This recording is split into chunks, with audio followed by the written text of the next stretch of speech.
नमस्कार विद्यार्थ्यांनो. आजच्या आपल्या राज्यशास्त्र या विषयाच्या तासामध्ये आपण प्रकरण क्रमांक 2 1991 नंतरच्या महत्त्वाच्या संकल्पना आणि समस्या जागतिकीकरण यातील काही पाठ अभ्यासणार आहोत. तर सुरुवातीला आपण यापूर्वीच्या आपल्या तासामध्ये जागतिकीकरण म्हणजे काय ही संकल्पना आपण समजून घेतली. जागतिकीकरण म्हणजेच तंत्रज्ञानातील होणाऱ्या विकासामुळे हे जे बदल आपल्याला झालेले दिसून येतात. उदाहरणतः बरीचशी उदाहरणं आपण त्याविषयी समजून घेतली होती. जसं परदेशातील महाविद्यालयात किंवा विद्यापीठात प्रवेश घेण्यासाठी आता ऑनलाईन प्रवेश घेता येतो, किंवा एखादा व्यापार करायचा म्हटला तर एखाद्या राष्ट्रातील वस्तू दुसऱ्या राष्ट्रामध्ये आपल्याला सहजतेने पोहोचवता येते, निर्यात करता येते, किंवा इतर राष्ट्रातील काही वस्तू आपल्याला किंवा काही सेवा असतील त्या आयातसुद्धा करता येतात. तसंच भारतातून बरेचसे उत्पादनं आहेत की जी निर्यात केली जातात, आणि बरेचसे उत्पादनं अशी आहेत जी भारतीय बाजारपेठेमध्ये इतर राष्ट्रांमधून आयातसुद्धा केली जातात. तर अशा प्रकारे राष्ट्र आणि राष्ट्रातील लोक एकमेकांसोबत आता जोडले जात आहेत. एखाद्या ठिकाणी होणाऱ्या घटनांचा दुसरीकडे आता प्रभाव पडताना आपल्याला दिसून येतो आहे. तर असे बरेचसे बदल या जागतिकीकरणामुळे आता घडून येत आहेत. तर याच जागतिकीकरणामुळे नक्की काय काय बदल घडून आलेत, त्यामुळे कुठल्या कुठल्या समस्या निर्माण झाल्या, हे सगळं आपण अभ्यासत होतो. तर सुरुवातीला आपण आर्थिक घटक अभ्यासत होतो, आणि या आर्थिक घटकामध्ये दोन महत्त्वाचे मुद्दे आपण आपल्या पूर्वीच्या तासामध्ये अभ्यासले. एक म्हणजे आर्थिक घटकातील पहिला महत्त्वाचा बदल म्हणजे भांडवली गुंतवणुकीचा मुक्त संचार. कशाप्रकारे एखाद्या क्षेत्रातील उद्योग क्षेत्रातील गुंतवणूक आहे ती कशाप्रकारे वेगवेगळ्या कंपन्या करू शकतात, किंवा भांडवल गुंतवण्यासाठी वेगवेगळ्या राष्ट्रामध्ये सुद्धा आता गुंतवणूक करण्यासाठी सुरुवात झालेली आहे, किंवा इतर राष्ट्रातली लोकंसुद्धा आपल्याकडे गुंतवणूक करण्यासाठी इच्छुक आहेत. तसंच दुसरा आपण महत्त्वाचा मुद्दा अभ्यासला होता, व्यापार या संकल्पनेत झालेले बदल. की व्यापार हा जो आहे पूर्वी मर्यादित होता, एकाच राष्ट्रामध्ये व्यापार केला जात होता, परंतु आता अनेक राष्ट्रांसोबत जागतिकीकरणामुळे व्यापार ही संकल्पना जोडली गेली. त्याबाबत अनेक वेगवेगळे करार आपण बघितले. गॅट असेल, WTO असेल, ट्रिप्स असेल, असे बरेचसे आपण करारच्या संकल्पना अभ्यासल्या. तसंच व्यापार ज्या ज्या वस्तूंचा केला जात होता त्यामध्ये सुद्धा आता बराच बदल झालेले आहेत. लोखंड असेल, कोळसा असेल, खनिज तेल असेल, यांचा ज्या प्रकारे व्यापार केला जातो, नाशवंत वस्तूंचा सुद्धा व्यापार होतो, त्याचप्रमाणे वेगवेगळ्या सेवांचा सुद्धा आता व्यापार सुरू झालेला आहे. बँक असेल, विमा क्षेत्र असेल, या बाबतीमध्ये सुद्धा या सेवांची सुद्धा देवाणघेवाण आता सुरू झालेली आहे. त्यातलाच तिसरा मुद्दा आज आपण अभ्यासणार आहोत, ट्रान्सनॅशनल कंपन्यांचा उदय. आता ट्रान्सनॅशनल कंपन्या म्हणजे नक्की काय, तर या ठिकाणी आपल्याला ती कन्सेप्ट दिसून येते, ती संकल्पना लक्षात येईल. बघा, बहुराष्ट्रीय कंपनी अशी कंपनी असते जिचे एका राष्ट्रात मुख्यालय असते, परंतु ती अनेक देशात कार्यरत असते. एखादी कंपनी आहे की जिचं कार्यालय एखाद्या राष्ट्रामध्ये स्थापन केलेलं आहे, स्थित आहे, परंतु तिचे अनेक शाखा ज्या असतील त्या इतर राष्ट्रांमध्ये सुद्धा आपल्याला दिसून येतात. काही भारतीय बहुराष्ट्रीय कंपन्यांची नावं आपल्याला या ठिकाणी दिलेली आहेत की ज्या भारतीय आहेत, परंतु इतर राष्ट्रांमध्ये त्यांचे शाखा त्यांनी सुरू केलेल्या आहेत. बजाज, डाबर, ONGC, आदित्य बिर्ला, अमूल, गोदरेज, विप्रो या काही भारतीय कंपन्या आहेत की ज्या बहुराष्ट्रीय झालेल्या आहेत. इतर राष्ट्रांमध्ये सुद्धा त्यांनी त्यांची कार्यालय सुरू केलेली आहेत.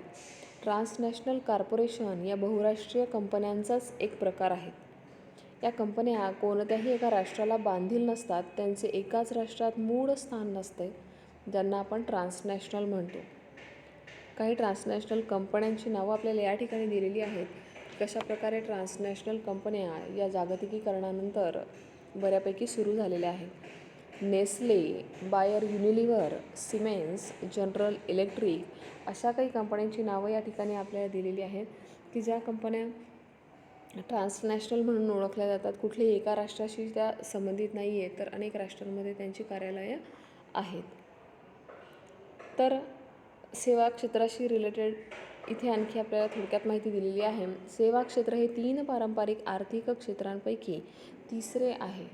पहिल्या क्षेत्रात शेती, खाणकाम, मासेमारी हे व्यवसाय आपण गृहीत धरतो. तसंच दुसरं क्षेत्र हे उत्पादनाचं क्षेत्र आहे, जिथे काही ना काहीतरी निर्मिती केली जाते. आणि तिसऱ्या क्षेत्राला आपण सेवा क्षेत्र असं म्हणतो. त्यामध्ये खाणपान असेल, हॉटेलिंग असेल, तसेच हाऊसकीपिंग असेल किंवा सुरक्षा असेल, सिक्युरिटी असेल, इत्यादी सेवांचा त्यामध्ये समावेश होतो. तर अशाच प्रकारे आता आपण जो मुद्दा अभ्यासतो आहे तो म्हणजे ट्रान्सनॅशनल कंपन्या कशाप्रकारे वेगवेगळ्या निर्माण झाल्या. 1990च्या दशकापर्यंत आर्थिक क्षेत्रावर सरकारी नियंत्रण होते. खाजगी उद्योगांना मर्यादित संधी उपलब्ध होत्या. जागतिकीकरणाच्या युगात यात बदल झालेला आपल्याला दिसून येतो. खाजगी उद्योगांमध्ये वाढ झालेली आपल्याला दिसून येते. अनेक खाजगी उद्योग जागतिकीकरणानंतर झपाट्याने वाढायला लागले. त्याचबरोबर ज्या खाजगी कंपन्या देशांतर्गत कार्य करत होत्या त्या आता परदेशी व्यापार करू लागलेल्या आहेत. जागतिकीकरणामुळे बरीचशी जी काही नियम होते, काही बंधनं होती, ती शिथिल झालेली आहे व्यापाराबाबतची. आणि त्यामुळे जे काही उद्योग आहेत जे देशांतर्गत चालत होते, देशातल्या देशात त्यांचा मालाची निर्मिती होत होती आणि तो विकला जात होता, आता त्याच कंपन्या इतर राष्ट्रांसोबत सुद्धा मालाची देवाणघेवाण करताना आपल्याला दिसून येतात.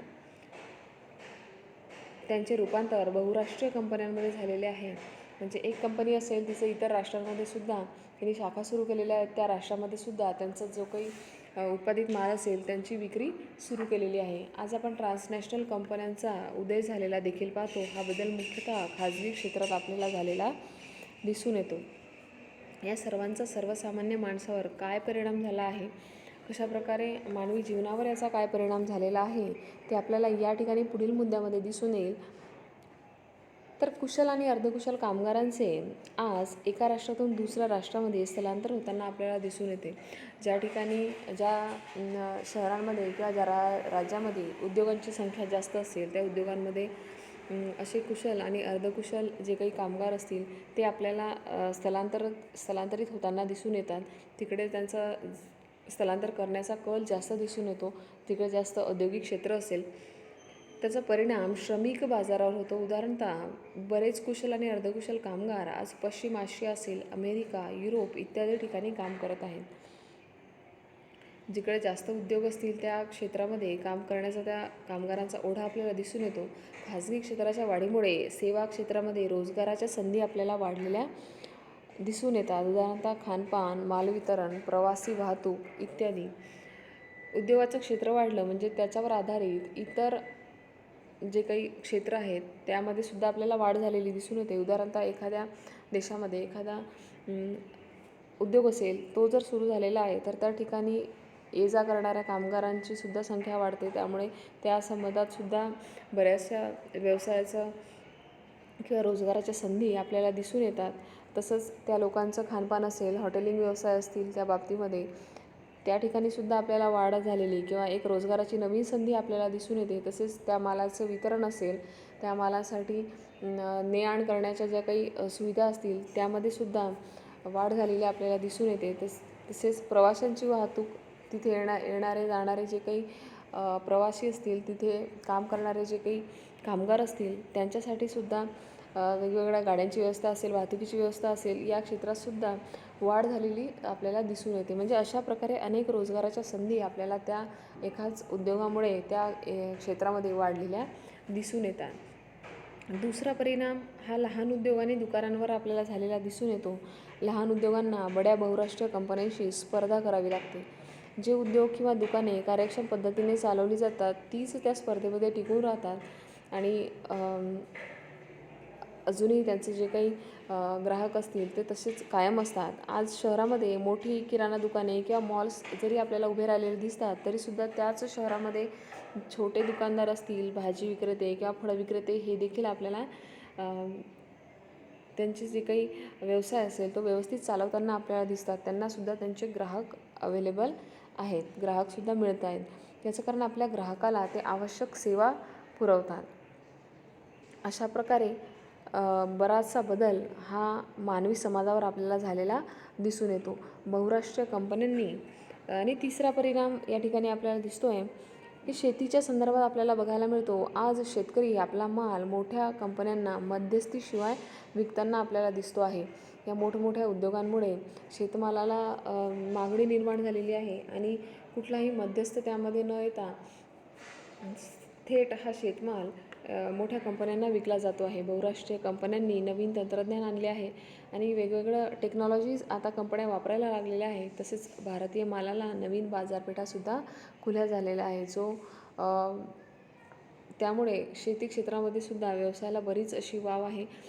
ते क्षेत्रसुद्धा तिथे नवनवीन उत्पादनं घेणे किंवा एखाद्या मालाचं मोठ्या प्रमाणावर उत्पादन कसं घ्यायचं यासाठी सुद्धा वेगवेगळे प्रयत्न आता सुरू झालेले आपल्याला दिसत आहेत. उदाहरणतः भारत समुद्री उत्पादने असेल, मांस, तांदूळ, मसाले, ताजी फळे आणि भाज्या, साखर, कॉफी, भुईमूग, काजू इत्यादी गोष्टी आता भारत निर्यात करायला लागलेला आहे. म्हणजे भारताचा सुद्धा व्यापार मोठ्या प्रमाणामध्ये वाढलेला आपल्याला दिसून येतो आणि या सगळ्या मालाचं मोठ्या प्रमाणावर उत्पादन भारतामध्ये आपल्याला होताना दिसून येत आहे. तर हा एक मुद्दा आपण या ठिकाणी अभ्यासला. तसंच काही उपयोजित प्रश्नसुद्धा आपल्याला परीक्षेमध्ये सोडवावे लागतात. तर या ठिकाणी बघा एक चर्चा करायची, त्याबाबत आपल्याला एक वाक्य, काही महत्त्वाची संकल्पना या ठिकाणी या लाल कलरच्या बॉक्समध्ये दिलेली आपल्याला दिसते आहे. बघा, भारताची सहकार चळवळ बहुराष्ट्रीय आणि ट्रान्सनॅशनल कंपन्यांच्या वर्चस्वाला उत्तर असू शकते का? सहकार चळवळीचे तत्त्वज्ञान हे त्यातील सामील असलेल्या सभासदांचे सक्षमीकरण करणे, त्यांना वित्तीय आधार देणे हे आहे. तर खाजगी कॉर्पोरेट कंपन्या या केवळ आर्थिक फायदा बघत असतात. यावर तुमचे मत द्या. या जे काही मुद्दे या ठिकाणी मांडलेले आहेत त्याबाबत तुम्ही कसा विचार करता किंवा तुम्हाला नक्की त्याबद्दल तुमचं मत कसं मांडता येईल. तसेच पुढच्या पेजवर आणखी एक मुद्दा या ठिकाणी आपल्याला दिसतो आहे. भारतीय कृषी क्षेत्रावर विशेषतः लहान शेतकऱ्यावर जागतिकीकरणाचा काय प्रभाव पडला आहे. हा जो काही जागतिकीकरणाचा बदल आहे हा आपल्याला स्वतः अभ्यासायचा आहे. त्याबद्दल आपल्याला स्वतःचं मत व्यक्त करता यायला हवं आणि हे जे काही आपण मत व्यक्त करतो आहे हे आपल्याला आपल्या भाषेत मांडतासुद्धा आलं पाहिजे. कारण परीक्षेमध्ये अशाच प्रकारचे काही नवीन उपयोजित प्रश्न आपल्याला सोडवावे लागू शकतात. तर जो काही मुद्दा आपण समजून घेतो आहे तो आपल्याला व्यवस्थित लक्षात घेणं गरजेचं आहे. तर बघा, राजकीय क्षेत्र, आत्ता आपण आर्थिक क्षेत्र अभ्यासलं तर आर्थिक क्षेत्रावर कशा प्रकारे जागतिकीकरणाचा परिणाम झालेला आहे तो आपण बघितला की अगदी थेट छोट्या छोट्या शेतकऱ्यापर्यंत सुद्धा जागतिकीकरणामुळे परिणाम झालेला आहे. तर हाच परिणाम राजकीय क्षेत्रावर कशा पद्धतीने झालेला असेल ते आपण या ठिकाणी आता अभ्यासणार आहोत. तर तसंच सांस्कृतिक आणि सामाजिक घटकसुद्धा यापुढे आपल्याला अभ्यासायचा आहे की कशा प्रकारे जागतिकीकरणामुळे त्यावर सुद्धा परिणाम झालेला आपल्याला दिसून येतो आहे. तर बघा, या ठिकाणी जागतिकीकरणाच्या संदर्भात राजकीय घटकांवर लक्ष केंद्रित कशा प्रकारे करता येईल त्यासाठी काही मुद्दे या ठिकाणी आपल्याला दिलेले आहेत. पहिला मुद्दा आपल्याला या ठिकाणी दिलेला आहे लोकशाहीचे महत्त्व. लोकशाहीचे महत्त्व म्हणजेच कशा प्रकारे एक लोकशाही राष्ट्र असेल किंवा एक नागरिक केंद्रित शासन म्हणतो आपण, जिथे नागरिकाला त्याच्या मताला महत्त्व दिलेलं असतं त्याला आपण लोकशाही म्हणतो, बरोबर. तर याच्यावरती कशा प्रकारे परिणाम झाला आहे तर बघा, 1989 ची पूर्व युरोपातील क्रांती आणि सोव्हिएट रशियाचे विघटन यांच्याकडे कम्युनिझमचा झालेला अंत अशा स्वरूपात बघितले जाते. जग हे लोकशाही व्यवस्थेच्या दिशेने वाटचाल करत आहे असे मानले जाते. सहभागी राज्य, नागरिक केंद्रित शासन आणि सुशासन या संकल्पना आता महत्त्वाच्या होत आहेत. प्रत्येक राष्ट्रामध्ये आता नागरिकांना त्यांच्या हक्कांना, अधिकारांना जास्त महत्त्व दिलेलं आपल्याला दिसून येतं. त्यामुळेच सोव्हिएट रशियाच्या विघटनानंतर बऱ्याच नवीन राष्ट्रांची निर्मिती झालेली आपल्याला दिसून येते आणि बरीच अशा नवीन राष्ट्रांची नावं आपण त्यावेळेस बघितली होती की कशा प्रकारे तिथल्या नागरिकांनी एकत्र येऊन त्यांच्या नवीन राष्ट्राची संकल्पना मांडलेली होती. म्हणजे त्यांच्या हक्कांना, अधिकारांना आता महत्त्व द्यायला सुरुवात झालेली होती. लोकशाही व्यवस्थेमध्ये निर्णय हे बहुमताने घेतले जातात. लोकशाही म्हणजेच जिथे नागरिकांनी स्वतः निर्णय घ्यायचे असतात आणि स्वतःची शासन व्यवस्था किंवा स्वतःचं जे काही शासन असेल ते त्यांनी स्वतः ठरवायचं असतं. तर सहभागी शासन व्यवस्थेत त्या पारंपरिक निर्णय प्रक्रियेच्या पलीकडे जाऊन समाजातील सर्व घटकांना निर्णय प्रक्रियेत कसे सामील करता येईल हे बघितले जाते. नागरिक केंद्रित शासन आणि सुशासन व्यवस्थेमध्ये नागरी समाजाच्या सहभागावर भर दिलेला आपल्याला दिसून येतो. की कशा प्रकारे नागरिकांच्या अधिकारांना महत्त्व दिलेलं आहे किंवा कशा प्रकारे सुशासन असेल यावरती आता भर देताना आपल्याला समाज दिसून येतो. राज्याचे स्थान हा दुसरा मुद्दा आपण या ठिकाणी अभ्यासतो आहे. जागतिकीकरणाच्या संदर्भात असे मानले जाते की आता राज्याचे महत्त्व आता कमी होत चाललेले आहे. सार्वभौमत्व हा राज्याचा एक महत्त्वाचा घटक आहे. सार्वभौमत्व ही संकल्पना राज्याच्या अधिकार क्षेत्राशी जोडली गेलेली आहे.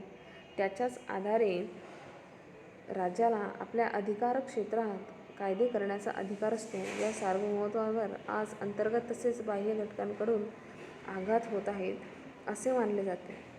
एक प्रकारे प्रत्येक जर राज्य असेल त्या राज्याला त्यांच्या राज्यापुरते मर्यादित असे कुठल्याही प्रकारचे कायदे तिथलं शासन ठरवू शकतं. तसे निर्णय घेण्याचा त्यांना अधिकार असतो. परंतु आता अशा या बाबतीमध्ये बरेच आघात होताना आपल्याला दिसतात. नवनवीन कायदे होताना आपल्याला दिसत आहेत. आणि आंतरराष्ट्रीय कायद्याचा विस्तार, प्रादेशिक आर्थिक संघटना असतील, बाजारपेठेचे जागतिकीकरण, पर्यावरण आणि मानवी प्रश्नांबाबतची वाढती चिंता, ही जी काही आहे सर्व वेगवेगळी आव्हाने आहेत राज्यासमोरची. तर राष्ट्रीय पातळीवर सहमतीचा अभाव, त्यातून निर्माण होणारे मतभेद, वाढता वांशिक राष्ट्रवाद, बिगर राष्ट्रीय घटकांचे सहकार्य, तसेच पर्यावरण, लिंगभेद आणि मानवतावादी समस्यांना मिळालेले केंद्रस्थान, ही सुद्धा अंतर्गत आव्हाने आहेत जी वाढत्या जागतिकीकरणामुळे राष्ट्राला, एखाद्या राज्याला त्या आव्हानांना सामोरं जावं लागत आहे. तर अशा प्रकारे वेगवेगळी आव्हानं प्रत्येक राष्ट्रासमोर उभी असलेली आपल्याला आता दिसत आहेत. हा जागतिकीकरणाचा एक राज्यांवरती झालेला आपल्याला परिणाम म्हणावा लागेल की वेगवेगळ्या समस्या निर्माण झालेल्या आहेत आणि या समस्यांना त्या राज्याला आता सामोरं जावं लागत आहे. तसंच बिगर राजकीय घटक हा मुद्दा या ठिकाणी आपण बघतो आहे. बिगर राजकीय घटकांमध्ये नागरी समाजाला मिळालेल्या वाढत्या महत्त्वामुळे बिगर राजकीय घटक पुढे आले आणि म्हणूनच स्वयंसेवी संघटना आणि गैर सरकारी संघटना, ज्यांना आपण NGOज म्हणतो, म्हणजे नॉन गव्हर्नमेंट ऑर्गनायझेशन, की ज्यांना सरकारी कुठलंही अनुदान प्राप्त झालेलं नसेल, तर अशा संघटनांना आता महत्त्व प्राप्त झालेलं आहे. त्या संस्था मानवी समस्यांच्या प्रश्नांवरती भर देतात. ज्या काही समस्यांची नावं आता आपण बघितलीत की राज्य शासनासमोर अशा प्रकारच्या वेगवेगळ्या समस्या निर्माण झालेल्या आहेत, या समस्या सोडवण्यासाठी बऱ्याच अशा बिगर राजकीय संस्था म्हणू आपण त्यांना, गैर सरकारी संस्था म्हणू, NGO म्हणू, की ज्या समोर येतात आणि असे प्रश्न सोडवण्यासाठी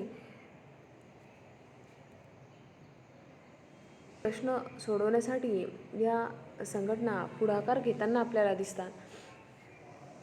तर आज आंतरराष्ट्रीय संबंध हे केवळ राष्ट्रांच्या संबंधांपुरते मर्यादित राहिलेले नाही, तर बिगर राजकीय घटकांचा देखील त्यामध्ये समावेश झालेला आहे. ॲम्नेस्टी इंटरनॅशनल असेल, ग्रीन पीस मुवमेंटसारख्या संघटनांप्रमाणेच दहशतवादी गट देखील या बिगर राजकीय घटकांमध्ये सामील होतात. बऱ्याचशा अशा संघटना आहेत की ज्या मानवी समस्यांबाबत वेगवेगळे प्रश्न उपस्थित करून स्थानिक सरकारांवर दबाव आणण्याचा प्रयत्न करतात आणि वेगवेगळे प्रश्न त्या स्थानिक सरकारांद्वारे सोडवण्याचा प्रयत्न करत आहेत. तर अशा प्रकारच्या काही संघटना आहेत. तसंच मानवी हक्क हा सुद्धा एक महत्त्वाचा मुद्दा राजकीय क्षेत्रातला आपल्याला लक्षात घेणं गरजेचं आहे. जागतिकीकरणाच्या युगात मानवाधिकारांचे संरक्षण एक महत्त्वाचा विषय बनलेला आहे, परंतु विकसित आणि विकसनशील देशांना मानवाधिकारांच्या दृष्टिकोनात फरक करण्याची गरज आहे. तिसऱ्या जगाच्या दृष्टीने नागरी आणि राजकीय हक्कांच्या आधी आर्थिक विकास साधण्याची गरज असते. जर एखाद्या राष्ट्रातल्या नागरिकांना त्यांची आर्थिक विकास साधण्याची सगळ्यात महत्त्वाची गरज जर पूर्ण झाली तरच ते इतर हक्कांकडे किंवा इतर त्यांच्या गरजांकडे वळू शकतील.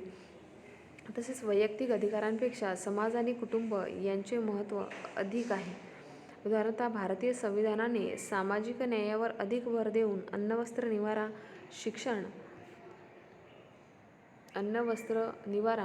शिक्षण आणि स्वास्थ्य यांना प्राथमिक महत्त्व दिले आहे. असे मानले जाते की वितरणात्मक न्याय मिळवून देण्यासाठी लोककल्याणापेक्षा स्वातंत्र्याच्या हक्कांवर जास्त भर दिला जातो. म्हणून राष्ट्रांना आपला इतिहास, संस्कृती, राजकीय व्यवस्था आणि अर्थव्यवस्था या आधारे मानवी हक्कांबाबत निर्णय घेण्याचा अधिकार दिला पाहिजे. कारण इतर हक्क मिळण्या अगोदर त्यांच्या काही गरजा, नागरिकांच्या काही गरजा आहेत त्याआधी पूर्ण होणं गरजेचं आहे, तरच ते इतर गोष्टींकडे लक्ष देऊ शकतील. थोडक्यात नागरी आणि राजकीय हक्क असेल, स्वातंत्र्य या पाश्चात्य दृष्टिकोनाला प्रत्यक्षातील स्थानिक परिस्थितीची सांगड घालण्याची गरज आहे. कारण इतर राष्ट्रांमध्ये भारतासारखी विकसनशील परिस्थिती आपल्याला दिसून येत नाही. काही विकसित अशी राष्ट्र आहेत, त्यांचं जर आपण अनुकरण करत असू तर त्याआधी भारतातील परिस्थिती थोडी वेगळी आहे. विकसनशील असं राष्ट्र आहे. अजूनही सर्व राष्ट्रातील पूर्ण राष्ट्रातील नागरिकांच्या महत्त्वाच्या मूलभूत गरजा पूर्ण झालेल्या नाही. त्या जर पूर्ण झालेल्या नाही, त्यांची जर तशी परिस्थिती सुधारलेली नाही, जी अगदी आर्थिक दुर्बलता आहे ती जर अजूनही दूर झालेली नाही, तर इतर राष्ट्रांसोबत त्यांची तुलना करून चालणार नाही किंवा त्या राष्ट्रांचं अनुकरण करून चालणार नाही. त्यासाठी आधी परिस्थिती सुधारणं गरजेचे आहे. तर वरील गोष्टी अधिक तपशिलाने समजून घेण्यासाठी काही उदाहरणं आपल्याला या ठिकाणी दिलेली आहेत, ती आपण बघूयात.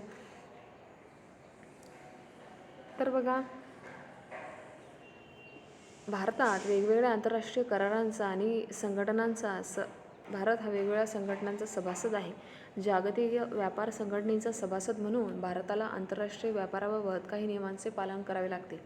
पाकिस्तानबरोबर केलेल्या सिंधू नदीच्या पाणी वाटपाच्या करारामुळे तसेच बांगलादेशाशी केलेल्या फराक्का पाणी वाटप करारामुळे सिंधू आणि गंगा या नद्यांच्या पाणी वाटपाबाबत नियमांचे भारताला पालन करावे लागते.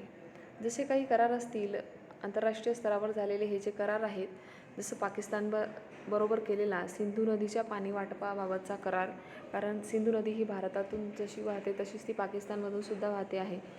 तसेच फराक्का या पाणी वाटपाबाबतचा सुद्धा जो करार आहे गंगा नदीच्या संबंधातला बांगलादेशासोबत केलेला, तर ही जी नदी आहे, तर हे जे एक नैसर्गिक साधन आहे पाण्याचं, तर या बाबतीमध्ये दोघंही राष्ट्रांना काही नियमांचं पालन या ठिकाणी करावं लागतं.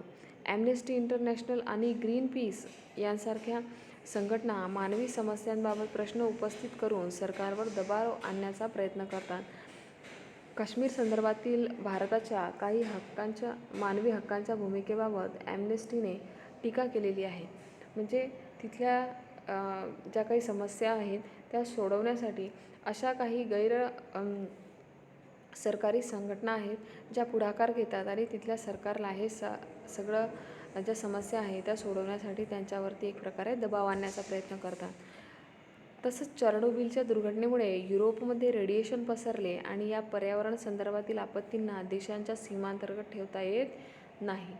चर्नोबिल या आण्विक प्रकल्पामध्ये एक फार मोठा आण्विक स्फोट घडून आलेला होता आणि या स्फोटामध्ये, या दुर्घटनेमध्ये जे काही रेडिएशन त्या ठिकाणी पसरलं,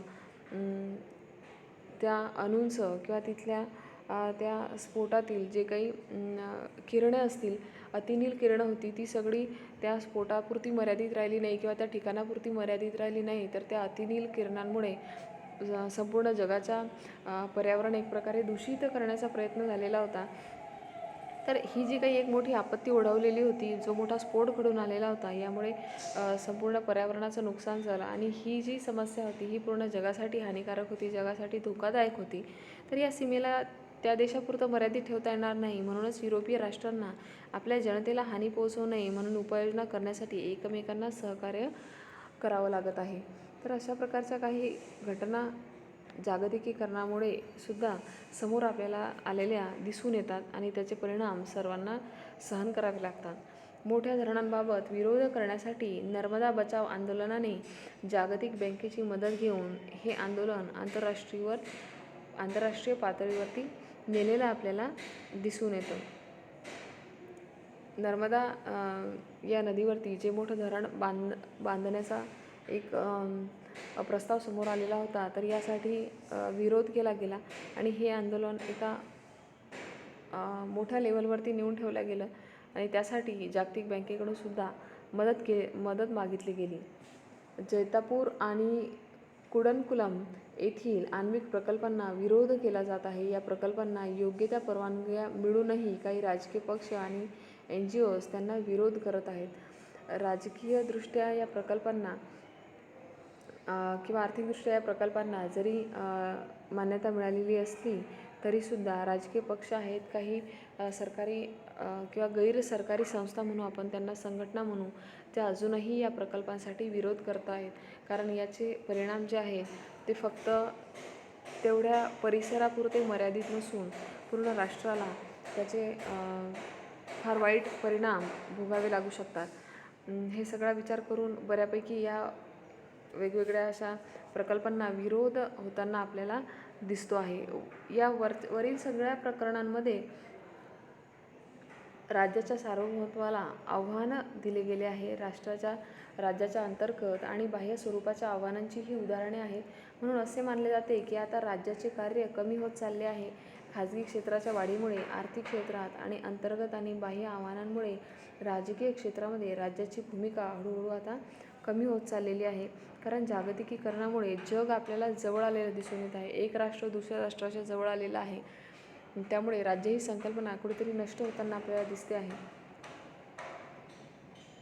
जागतिकीकरणाच्या युगामध्ये राज्याला किती महत्त्व आहे? राज्य ही संकल्पना आज देखील महत्त्वाची आहे का? जनकल्याण आणि विकासाच्या कार्यातून राज्यव्यवस्था आता माघार घेत आहे का? तर या प्रश्नांची उत्तरं आपण आपल्या पुढच्या तासामध्ये अभ्यासणार आहोत. आजच्या आपल्या या तासामध्ये आपण राजकीय क्षेत्र अभ्यासलं, तसंच काही आर्थिक घटकसुद्धा आपण अभ्यासले. तर आजच्या आपल्या तासामध्ये आपण इथेच थांबतोय. या पुढील प्रकरण आपण आपल्या उद्याच्या तासात अभ्यासूया. तोपर्यंत आपण इथेच थांबतोय. धन्यवाद.